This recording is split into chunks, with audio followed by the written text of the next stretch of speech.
మంచాలకట్ట ప్రమాదం జరిగి 9 ఏళ్లైంది. ప్రమాదం తర్వాత కృష్ణానదిపై బ్రిడ్జి నిర్మించాలని భావించింది అప్పటి సర్కార్. 2 నెలలుగా బ్రిడ్జి నిర్మాణం కోసం సాయిల్ టెస్టులు కూడా జరుగుతున్నాయి.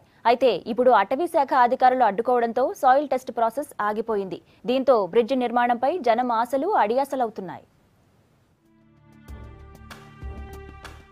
కర్నూలు మహబూబ్ నగర్ జిల్లాల మధ్య నిర్మిస్తున్న సోమశిల సిద్ధేశ్వరం బ్రిడ్జి పనులకు బ్రేక్ పడింది. కృష్ణా నదిపై నిర్మించనున్న బ్రిడ్జి నిర్మాణం కోసం జరుగుతున్న సాయిల్ టెస్టులను అడ్డుకున్నారు అటవీ శాఖ అధికారులు. దీంతో పనులు నిలిచిపోయాయి.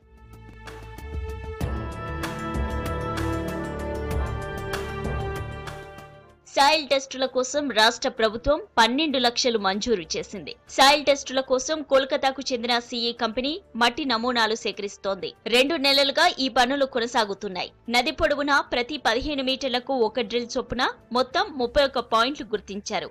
22 పాయింట్లు వేశారు. ఇంకా 9 చోట్ల డ్రిల్ వేయాల్సి ఉంది. అయితే 23వ పాయింట్ నది మధ్యలో ఉండటంతో జెట్ సాయంతో బోట్ డ్రిల్ పనులు చేస్తుండగా స్థానిక అటవీ శాఖ అధికారులు అడ్డుపడ్డారు. అనుమతులు లేవని నోటీసులు ఇచ్చారు. ఇక్కడ సోమశిల రిజర్వ్ ఫారెస్ట్ అనేది కృష్ణా రివర్ ఆనుకొని ఉంటుంది. ఇది ఎక్కువ సెన్సిటివ్ జోన్కి, అమరాబాద్ టైగర్ రిజర్వ్కి ఇది ఎక్కువ సెన్సిటివ్ జోన్. ఇది ఇందులో బ్రిడ్జ్ నందికొట్కూరు కొల్లాపూర్కు ఈజీ ట్రాన్స్పోర్ట్ కోసం బ్రిడ్జ్కి సాయిల్ టెస్టింగ్ అవుతుంది. ఈ సాయిల్ టెస్టింగ్కు ఎలాంటి పర్మిషన్ లేదు. R&B డిపార్ట్మెంట్ కూడా మనకేం కూడా రాయలేదు. ఇంతవరకు డిపార్ట్మెంట్ పర్మిషన్ తీసుకోలేదు.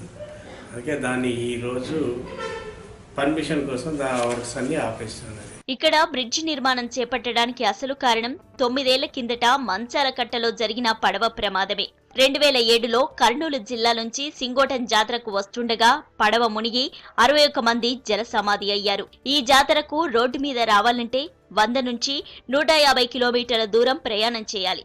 కానీ పడవ ద్వారా కృష్ణానది దాటితే జాతరకు ఈజీగా చేరుకోవచ్చు. దీంతో కర్నూలు నుంచి జనం పడవలో వస్తుండగా ప్రమాదం జరిగింది.